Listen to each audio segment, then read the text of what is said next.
So I'm going to be talking about hypothyroidism and particularly Hashimoto's, which is the autoimmune component of low thyroid, hypothyroid function, and just kind of opening up your understanding of the different influences, the different causes that contribute to an individual kind of being diagnosed with that condition, and the steps and actions that you can begin taking in order to recover and heal from this disease state.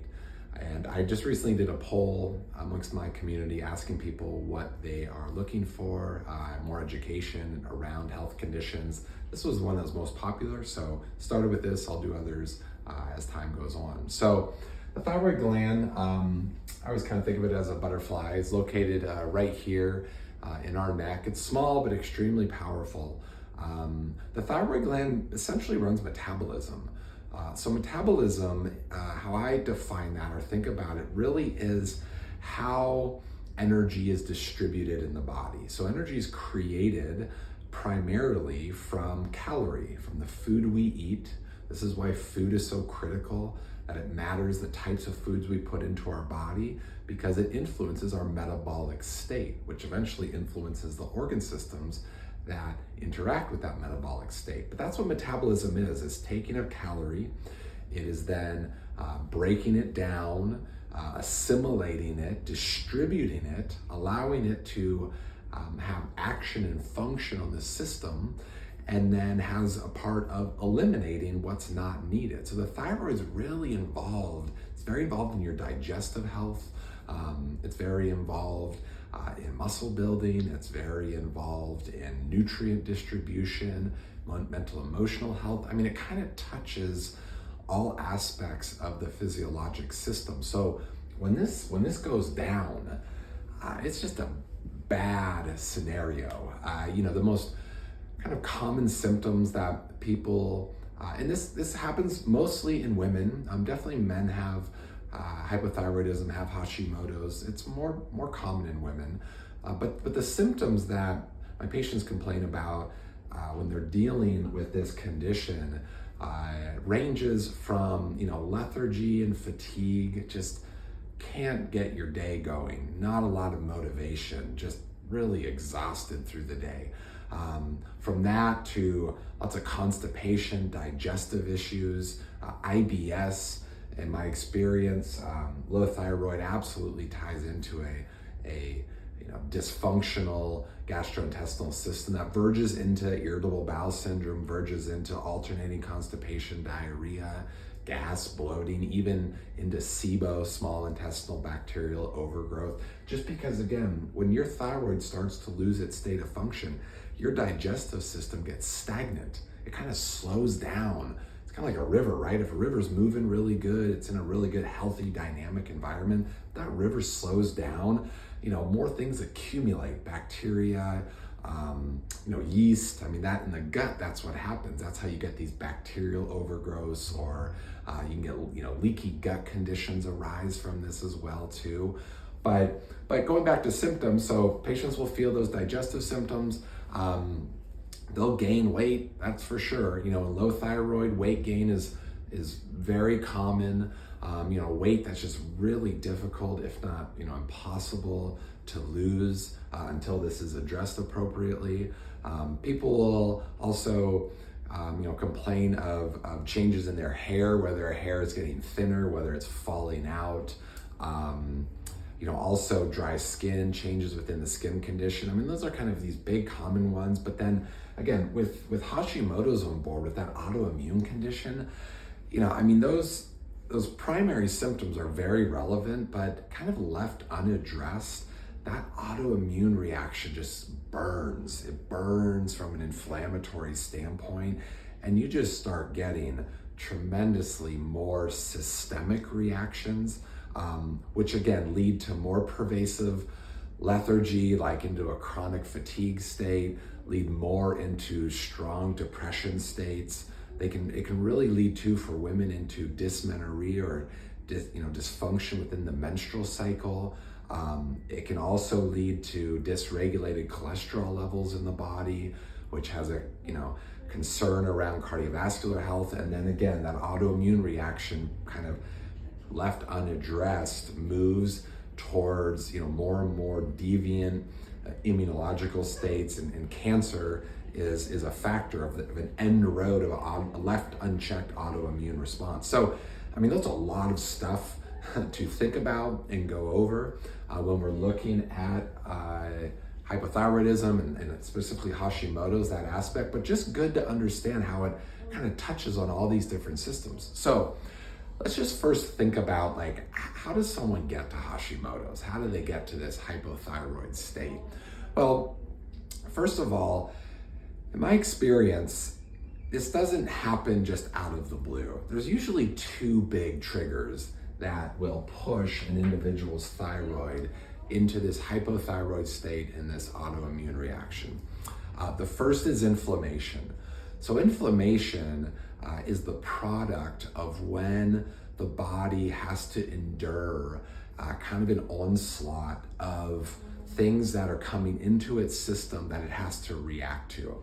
So remember, food, I'm gonna write up here, inflammation. Okay, under that, food's such an easy one to think about. Our diet's so critical at how we manage inflammatory responses in our system. The biggest ones when you're looking at thyroid and Hashimoto's, biggest one's gluten. And why is that? Well, it's because gluten has in it certain proteins that are actually mimicking proteins found within the thyroid gland. So when an individual is, kind of sitting in this zone where their immune system is overloaded, they don't maybe have low thyroid yet or Hashimoto's, and they're consuming large amounts of gluten, their system and their immune system is starting to react stronger and stronger and stronger to that gluten protein. And that starts to drive this increase of inflammation response. Other things within the diet that do that, of course, sugar. Sugar intake is a big critical part of driving this inflammatory state. Other things like nightshade family vegetables, tomatoes, potatoes, eggplant, peppers, all have within them these compounds, solanaceate compounds, that promote this kind of increased inflammation state in the body. Things that are high in lectins, grain, nut, and beans, things that have phytic acid in them. Those all, associated in that food category, become problematic as we, are kind of sitting in a zone of, reaction potential. Because remember, when someone gets to that point where they eventually get diagnosed with Hashimoto's, it was a path to get there. You just didn't wake up and all of a sudden it turns on and you have this disease. It was an accumulation over time, given inflammation, and then we'll touch on stress, that's the other big contributor. Those two things accumulating in the system and eventually leading, to this kind of, end effect. I talk about that cause and effect, these causes that leads to this effect. So inflammation, what else causes inflammation? Viruses cause inflammation. So I'm gonna put up here, virus. And what types of viruses? Well, a big one is EBV, that's Epstein-Barr virus. We're seeing a lot of COVID virus leading to endocrine dysfunction. I mean, we see this like long COVID phenomenon happening. But COVID is another type of virus similar to Epstein-Barr virus, CMV, HSV, especially 6. So cytomegalovirus, human herpes 6 virus. These types of pervasive kind of infestations of viral activity mount a big inflammatory response in the body. And depending upon how robust an individual is, how strong they are, how resilient they are, how well their terrain is. And I'll touch a little bit more on terrain, but terrain is just the environment of the system. If you have a strong terrain, strong environment, and you get infected with these viruses, it's pretty minimal. You get sick, you get better. But if these viruses infiltrate a terrain, an environment that is weak, that's vulnerable, it can create chaos in the body's states of physiology through these big inflammatory states, okay? So inflammation, big. I'm gonna put over here stress. So stress is the other significant contributor to dysregulation of the thyroid and resulting Hashimoto's response. So how does this tie into things? Well, stress comes in many different forms. And I love to tell you, stress by itself is not the biggest concern. There's a great saying that goes, as the twig bends, the tree grows. And what that means is through stress, again, we can get resilient. It can build our terrain. So many individuals are under just regular, persistent, consistent stress reaction states that starts to increase our cortisol levels. And our cortisol levels, cortisol is our primary stress hormone, and cortisol is beautiful, it's wonderful, it's very important, but left unchecked and allowed to just continue to be secreted out into the body becomes significant, because as cortisol goes up right here, thyroid, we'll put T, goes down. It's an inverse relationship. The thyroid that's getting created, the thyroid hormone that's getting created out of the thyroid, when cortisol starts going, it's going to basically shut down that production of the thyroid to make both, what we'll call bound thyroid hormones and which get converted to free thyroid hormones. We'll talk about that here in a little bit. So, excuse me, very important to understand that chronic stress is probably the biggest contributor to low thyroid function, hypothyroidism, and Hashimoto's. Because here's another important thing too. Cortisol comes over and amplifies the response of the system to viral infection. That means that if you're in a high stress state and you come in contact with a virus, you're gonna freak out. I mean, that's how it works. It's that everything's so keyed up and ready to respond. That's like, kind of if you're just really hyped up and reactive and someone kind of taps you on the shoulder, sometimes you'll swing around unknowingly when they're just there to kind of say hi and react. And that's kind of similar to that immune system state, that when cortisol is high and a viral reaction comes in, it just hyperreacts and it just exhausts the system. That's how people get to chronic fatigue states. That's how they get into these chronic illness states where these viruses cause this massive reaction and then this big physiologic shift takes place and chronic disease sets in. The other big thing to keep in mind is that cortisol, I'm gonna go this way here to food, cortisol has an inverse relationship to the gastrointestinal tract. As I mentioned, thyroid function helps to promote gastrointestinal function, helps to aid in the digestive process through the secretion of digestive enzymes like hydrochloric acid and amylase and lipase and protease, these very important and needed digestive enzymes. But when cortisol goes high, it swings over and it downregulates gastrointestinal function through its inverse relationship with thyroid. And a lot of times, people will get what's called more putrefaction, meaning they're eating food, but it's not moving through the system very well. And that allows this, almost think of it as like rot. Things are rotting more in the system because they're not breaking down effectively, they're not being distributed, and they're not being eliminated. And a whole host of inflammatory reactions starts to get set up from that. So, inflammation, stress, those are themes of causation. Now, when we look under, okay, what are the things that cause inflammation? We talked about food, viruses.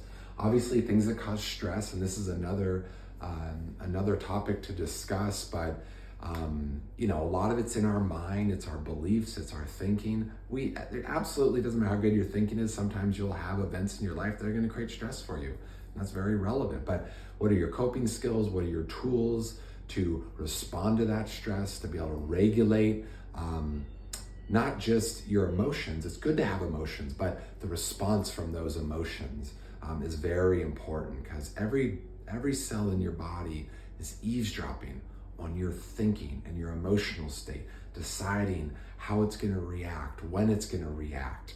And that has this influence that ripples through the body and influences function. So, stress, inflammation, sets people up to have an effect. That effect eventually results for a lot of individuals in hypothyroidism, Hashimoto's response. Hashimoto's thyroiditis is the term. So when that kicks in, what happens is our immune system, so down here, big I, our immune system begins to essentially attack our thyroid with thyroid antibodies. So there is what is called TPO, that's called thyroid peroxidase antibody.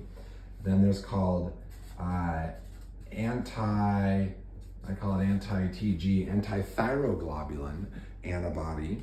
And these are two primary antibodies that the immune system kind of manufactures and creates to be able to come into the thyroid gland and start more or less shutting it down. It begins to lower that kind of metabolic response of thyroid function, and it begins to lead to all those symptoms that I have discussed, and then the potential, eventual further disease states from those symptoms. So a question always that I think about is, well, why would the immune system do that? And sometimes, it's explained that, well, the immune system got confused or it got tricked. It's like, I love this. We're made in the eyes of God. We're made from nature. Nature's never wrong. Things don't happen in nature for just some random reason. They happen on purpose. They happen for, really for the benefit of nature or benefit of the organism. So when this starts to happen, it sounds really hard to grasp, because it's like, well, it's not beneficial. It's not beneficial if I get, fatigued and I put on weight and I lose my hair and I get depressed. Like, what's beneficial of that? What's the benefit of that? Well, just through the years, me thinking and observing and studying is, I really believe the body's doing that to conserve life. Life is the most essential part of this spiritual experience we're in. This vessel we're in, this body needs to be here in order to keep having the spiritual experience and interacting and helping and serving. So it needs, if it's under enough threat, if it's under enough stress, if it's under enough inflammation, and it needs to survive, it's gonna have to downregulate something somewhere. And this is where genetics come into play, is that, why Hashimoto's for someone? A lot of people have inflammation and stress. Not everybody gets Hashimoto's. Not everybody gets low thyroid. Well, that's your genetic predisposition. Other people have genetic predispositions to go to multiple sclerosis. Others have to go to, to go to heart disease. Others have to go to other types of physical, ailments and maladies and illnesses. So some people go here, some go there. That's the genetic kind of predisposition. But for individuals that deal with Hashimoto's, you got pushed there because the system needed to downregulate to survive. It's a low quality of life, when you get into these positions with these symptoms, but it is survival. So that's something to think about, is that your body's not working against you. Sometimes it can feel that way. It's doing everything it needs to do to adapt and survive given the environments that it is functioning under. So if we want to heal, if we want to return to health, We do need to be thoughtful of the symptoms. We do need to think about ways to improve those, but by no means can you stop there. You've got to go after the causes of what's contributing to it and then rehab the system out of those patterns, those muscle memory patterns. So I mentioned immune system creates TPO, creates antithyroglobulin, starts shutting down the thyroid to slow down the metabolism, to conserve energy, to live to live another day, meaning like it just is looking to be very conservative with its resources. And that, again, just becomes a problem. It becomes a problem, as I mentioned, for quality of life and living. So once you're in that position of kind of full-fledged Hashimoto's thyroiditis, what becomes those steps to work our way out of it? And I mentioned, these are obviously the biggest places to start is, you've got to adjust your nutrition. You've got to get clear on what are the contributing factors to this inflammation load in my body. There's other lab values to run: C-reactive protein, high sensitivity, homocysteine levels, erythrocyte sediment, the SED rates, the erythrocyte sedimentation rate, just as a barometer to get an idea of like how much systemic inflammation do you have happening. Sometimes it's a lot, sometimes it's a little, but it gives you a metric to be able to evaluate. But looking at the contribution of nutrition to the inflammation response is huge. And usually you're gonna have to begin abstaining from things that are contributing to that inflammation response. There's so many different approaches. There's paleo, autoimmune paleo, there's carnivore, there's keto. All of those have some element of truth in them. It's really that you either work with, a doctor, find a naturopathic doctor to work with, you self-study, you try things, but it's gonna be in some approach nutritionally of meat and fat, a defined amount of vegetable, a defined amount of fruit, and that's about it. That is the nutritional plan to begin addressing Hashimoto's. So that's one part. The stress part, as I mentioned, significant, conscious abdominal breathing. I talk about that so much because our breath work can help us regulate our autonomic nervous system. We talk about 4-second inhale, all done through the nose, a 6-second exhale with repetition. Such a valuable method to begin helping to regulate our stress reaction. Exercise, another critical part of helping to regulate stress reaction. Walking routines, just start walking, start moving, build from there, lean into aerobic activity, build muscle. We love building muscle. I mean, it seems so obvious, but it's so understated that the building of muscle tissue is critical because of its metabolic influence. Muscle is a metabolic powerhouse. When you have Hashimoto's thyroiditis, you have low metabolism. So how do you build metabolism? Well, you got to get it back in order. But if you build muscle, you're going to be so far ahead of the game as you start healing these other elements to get you back to the place that you want to be with your health. Remember, start safe, start with low amounts of weight if you're not used to it, and then build your way up. Inflammation, stress, viruses. So viruses are very interesting. Again, coming back to the terrain theory, which is it really about the virus or is it really about the environment? Well, initially I believe it's mostly about the environment.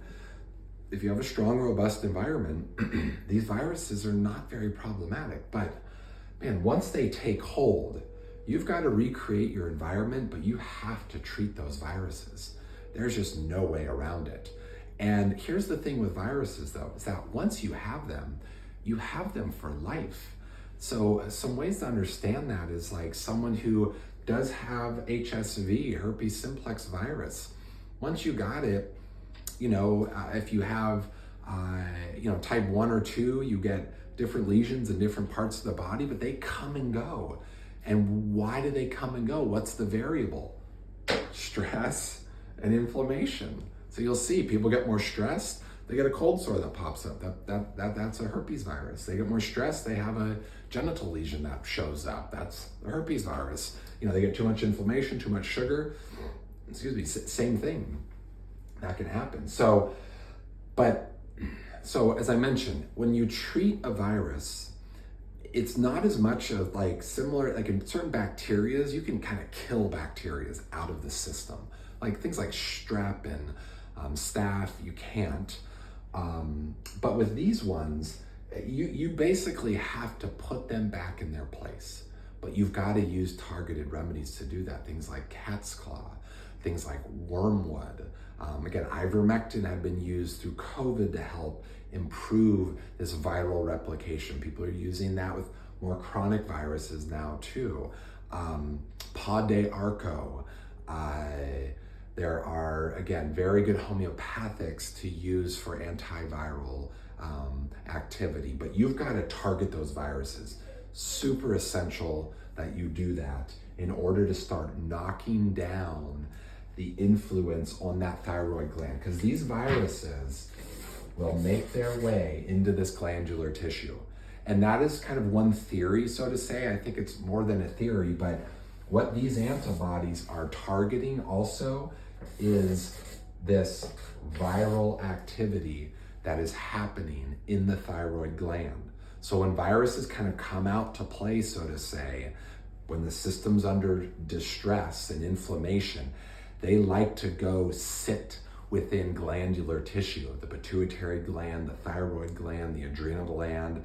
They also like to sit in the nerve ganglions. That's where shingles, the chickenpox virus comes back out and creates reaction because these viruses move into those nerve pathways, as I mentioned, the nerve ganglion. The other one, and some of you asked about tinnitus. So viruses are another huge contributing factor to tinnitus. In the cochlear area of the ear, the inner ear, they will kind of move into those zones and replicate under times of stress and inflammation. And sometimes the tinnitus can come and go. Sometimes it stays there ongoing. Vertigo is another one where that can be a factor. I mean, there's acute vertigo for different purposes that happen, but chronic vertigo, you always think of viruses. So, beginning to look at how do you treat that? How can you go after that to start bringing that down? So, we're lowering inflammation states, we're lowering stress states, we're gonna go start targeting that viral activity. That's, a pretty darn good approach to begin giving that thyroid an opportunity to wake back up, to take the load off of it so it can start re-engaging in its own state of metabolism. Another area that's real important, I didn't really, so to say, bring up a lot with stress, but it's what's pumping out cortisol is the adrenal gland, right? So we have our kidney over here, and sitting on top of that kidney is the adrenal gland. So, you probably heard of, adrenal fatigue and or hyperadrenal function. I mean, that's part of this, right? That's when stress is just going on, and the adrenal gland is fatiguing and tiring, but it keeps kicking out cortisol. Tending to the adrenal gland becomes very important too when you're treating Hashimoto's thyroiditis. And how do you do that? A lot of these other things that we're discussing promote and support that, but they're targeted therapeutics to help adrenal function. Methylated B vitamins are an important one to do that. Thyroid glandulars are an important, nutrient kind of rich supplementation to support that thyroid gland. So just, don't forget that, the thyroid is obviously the most important part in this scenario, but the adrenal gland's kind of like a close second glandular state that we want to begin looking at and tending to. Salt water, consuming salt water on a daily basis to get that electrolytic activity, because remember that adrenal gland sits on top of your kidney, and that really influences essentially a kidney, all the different electrolytic states in our body. When you start getting too stressed, you really disrupt your electrolytic state, your electrolytes. So replenishing with those, very good. I like, salt water as the best replenisher, coconut water, all those packets. I mean, there's some good ones out there, but just go with the real deal. Salt water, coconut water. So then we begin looking at too, like, how do you evaluate, how your thyroid is working? You run these antibodies. That's how you diagnose thyroiditis, or Hashimoto's, is through those antibodies. There's also other blood tests. So let me put up here, TSH, T4, T3, reverse T3. So remember, a lot of doctors just run in TSH. Go to your doctor, they check your TSH, they say you're fine. Obviously things aren't fine, and because you don't feel well.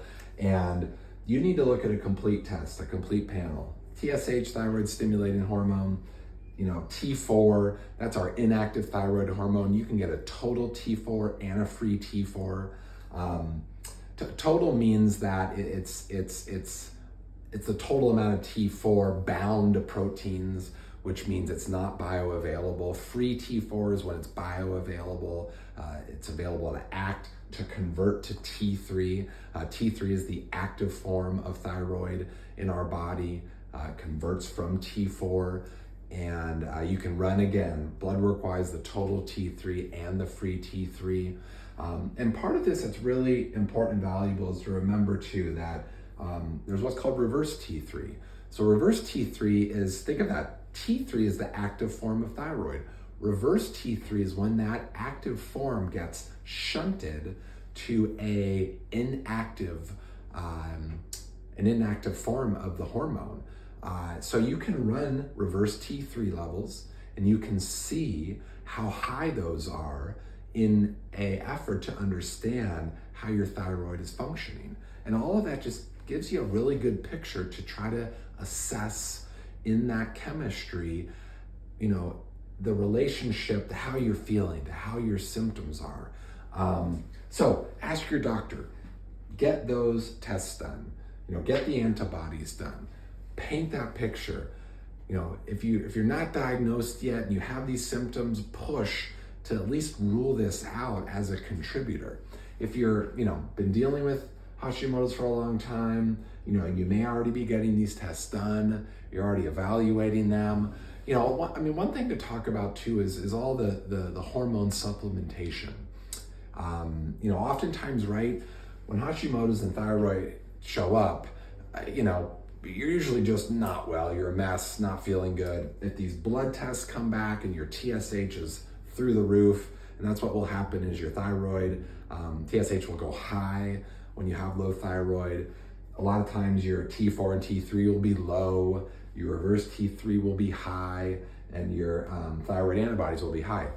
Most of the time, the doctor will just put you on thyroid hormone, and they're using Synthroid, levothyroxine. They'll use Cytomel, which is the synthetic form of T3. Most doctors aren't using that, some are. And then there's all the natural hormones, thyroid hormones. So they come from porcine pig, which is Armour thyroid. There's something called NP thyroid, something that used to be called Nature-Throid. And sometimes that's needed. Sometimes someone is in a position where they are just not well, they're kind of at their brink, and using hormone supplementation can help them kind of come back to life. You just have to remember that is not the issue at hand. That the issue at hand is this entire reaction state that has been going on, that led up to an event, an effect that is now presenting in a way that is problematic. And if you just give someone hormone, kind of puts, air back in their balloon, or like watering a flower, it perks them up, and you kind of call that success, that is not success. that is, it's like given a short-term loan, which like it's good to do that if needed. But once that individual feels better, you've got to lean in to begin understanding, how did they get there? What are the things that are contributing in their environment that continue to allow these patterns of physiology to occur? And how can we begin, moving forward by looking at history to understand how we start addressing those causation contributors like inflammation and stress and nutrition and contribution of virus and adrenal function. How do we create a holistic approach and begin detoxifying the system, beginning to kind of give it the nutrients and targeted supplementation that it needs so it can start to heal. And healing happens all the time. I mean, I've treated so many patients through the years with this model that entirely recovers their health. They're able to get off their thyroid hormones, and but they work for it. I mean, it's work, it's effort. It doesn't come easy because it didn't get there easy. Even though sometimes we forget how we get to places, adversity shows up, energy goes into it, it pushes to a reaction, and eventually culminates as an effect, as a diagnosis. And unless you put that effort and energy in to start healing, sometimes it's almost impossible to change the pattern. But I've seen it occur. I know it's possible, and I just really appreciate you taking the time to learn more about your health around Hashimoto's thyroiditis, hypothyroidism, and I look forward to continuing to educate you on these topics.